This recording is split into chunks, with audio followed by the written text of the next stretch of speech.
আসসালামু আলাইকুম রহমতুল্লাহ বারাকাতুহ। গাইস, অবস্থা ভালো আছেন? সবার কাছে আমার সালাম ও দোয়া রইল। আমি আল্লাহর রহমতে আপনাদের দোয়ায় ভালো আছি। আমি আছি এখানে কাজ করতেছি।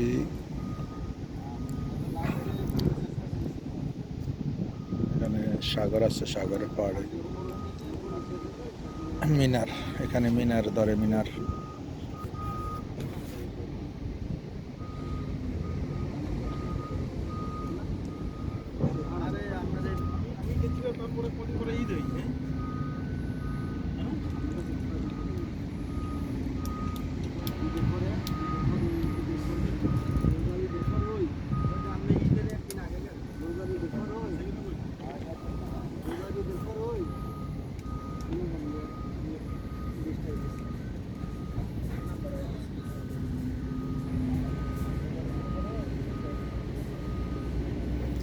কাজ চলতে আছে।